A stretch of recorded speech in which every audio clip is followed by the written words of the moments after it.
It was the 1940s, a time when the world was tearing itself apart. Across the vast Pacific, the Americans fought the Japanese, island by island, wave by bloody wave. To the generals in their distant command posts, these islands were just strategic dots on a map. But for the people who lived on them, they were entire worlds. Before the war, the villagers of Caveta had never seen a ship larger than a fishing canoe. Their nights were filled with songs, the sweet smell of roasted taro, and stories of ancestors who sailed from the stars. Life moved with the rhythm of the tides, slow, predictable, eternal. 2. Then one morning, a new sound ripped through the peace. It wasn't thunder, it wasn't the wind. It was something metallic, roaring, alive. The sky itself seemed to tremble. And from behind the clouds, they appeared. Great silver birds, their wings glinting like knives in the sun. The villagers froze. Some ran to the beach to get a better look. Others simply fell to their knees, hands raised to the heavens. And then, from the bellies of those shining beasts, white flowers blossomed. They drifted down in silent, graceful spirals, carrying large wooden crates. The boxes thudded onto the soft sand. When the villagers cautiously approached, they found wonders inside. Cloth softer than anything they'd ever woven, knives that never seemed to dull, and strange metal cans that opened to reveal food sweeter and richer than anything they had ever tasted. They believed it was the return of the spirits their ancestors had always promised them. One day, the gods will send gifts from the sky. And here they were. The Americans, of course, had no idea what they had started. They were simply resupplying a forward operating base, dropping rations to their troops cut off in the dense jungle. But for the islanders, this was the dawn of a new faith wind that blended ancient beliefs with the strange, awesome power of metal and fire. They called it the time of gifts. The war ended. The Americans packed up and left. The silver birds stopped coming. The rain of miracles ceased. But the memory didn't fade. And so, the people of Caveta began their work, deep in the jungle. They cleared long strips of land, meticulously recreating the airstrips they had seen. They lined them with flaming torches. They built control towers from bamboo and vines.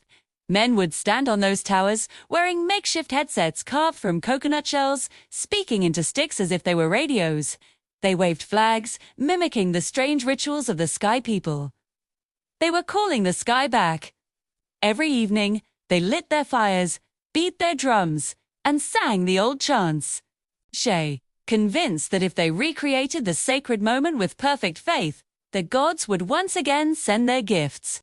Anthropologists would later give this a name, a cargo cult. But to the islanders, it was something far more profound. It was an act of memory, a promise made to the past. 80 years have passed. The jungle has reclaimed most of that old runway. Palm trees now grow through the skeletons of the bamboo towers, and vines crawl across the rusted tints the soldiers left behind. The world has moved on. Planes still cross the Pacific, but they fly so high, they're just silent silver streaks in the blue. And yet, if you go to Caveta today, you'll find one man still sitting by the old airstrip at sunset. His name is Tavo. He's the same boy who once watched the gods fall from the sky. His hair is white now, his skin weathered like driftwood, but his eyes still hold that impossible memory. Tourists come sometimes, stepping carefully over the overgrown grass, clutching their cameras and bottles of water. They see the strange bamboo structures and ask, "What are these?" Tovo always smiles. He motions for them to sit. The wind carries the scent of salt and smoke. "They're not towers," he says, his voice a gentle whisper. "They're prayers carved from wood." He points a frail finger toward the vast, open sky. That's where they came from. They're sky spirits. The first time I saw them, I thought the sun had shattered into 1,000 silver pieces. The tourists laugh politely, a little awkwardly. But Tavo continues, his voice soft, rhythmic, hypnotic, kind of tone that makes even skeptics lean in and listen. They came in, birds made of metal, and from their bellies fell gifts. Food that never spoiled. Cloth that never tore. We believed our ancestors had sent them, because who else could command the sky? The white men who came with them said it was a war, but all we saw was light and sound a miracle. He chuckles, a dry, rattling sound. You think that sounds foolish? Perhaps. But tell me, which is more foolish to believe in gods? Thrusts falls silent. The only sound is the murmur of the sea, the waves hissing like breath on the shore. When the planes stopped coming, Tavo continues, my people were lost. They built new runways, waiting for the return. They copied everything. They saw the radios, the flags, the uniforms. Some say we were just pretending. But we weren't pretending. We were remembering. We thought if we acted like the gods, they would remember us, too. He looks up again, squinting at a passing jet, a faint silver line against the deep blue. See, they still fly.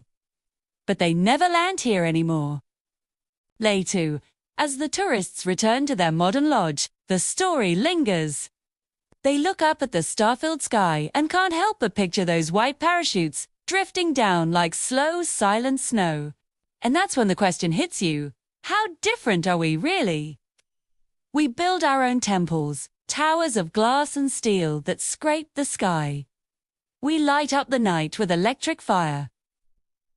We pray to invisible forces, to satellites and signals that bring us food, love, and news from across the world. We refresh our screens, waiting, always waiting, for the next drop, the next message, the next gift from the sky. Maybe, deep down, we're not so far from Kaveta. We've just traded our bamboo towers for cell towers. The gods still fly overhead, they just have corporate logos now. Back on the island, Tavo walks home through the darkening jungle. Fireflies flicker around him like tiny living stars. The old runway glows faintly in the moonlight. He stops by the shore and picks up a large conch shell, holding it to his ear. Sight inside. He can hear the ocean, but he imagines it sounds like distant engines. He smiles.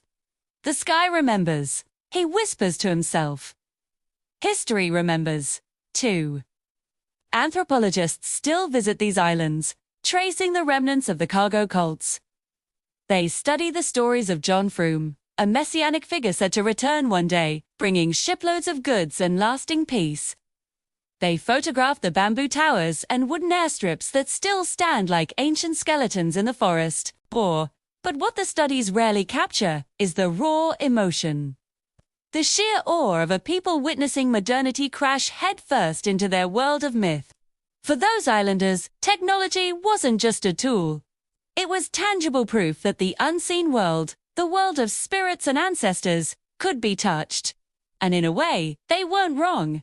Every crate, every parachute, every shining piece of metal that fell onto Kaveta carried more than just food or fuel. It carried faith. Today, a new generation lives on the island. They have smartphones and solar panels. They have a spotty internet connection that comes and goes with the wind. They post photos of their beautiful beaches and sunsets, not realizing that their own ancestors once built runways to summon the very sky they now scroll through with a flick of a thumb. Sometimes, at festivals, the young men still dress in red, the color once worn by the most devout followers. They march on the old runway carrying bamboo rifles, chanting songs that few of them fully understand anymore.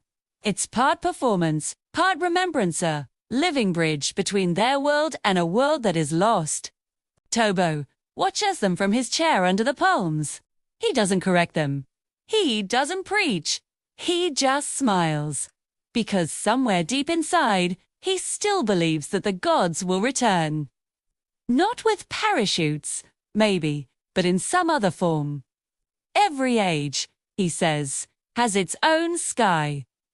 We tell ourselves we're different. We tell ourselves we've outgrown myths and superstition. But every time a rocket lifts off into the blackness of space, every time a plane crosses the clouds above our heads, every time a message instantly appears on our screens from a world away, we look up, we wait, we hope. Because maybe the truth is simple. We never stopped believing in the sky. If you've ever looked up and felt that strange pull, that quiet whisper that there is something greater above us, you're not alone. The people of Kavita felt it, too. And maybe that's why their story matters so much. It reminds us that wonder isn't foolishness. It's memory. What do you think? Did the gods of the sky ever truly leave us, or did they just change their form? Let me know your thoughts in the comments below. And if you'd like to hear more untold stories from the heart of history, please subscribe and join us. Because somewhere, even now, in the quiet corners of our world and the deep echoes of our past, the sky is still falling.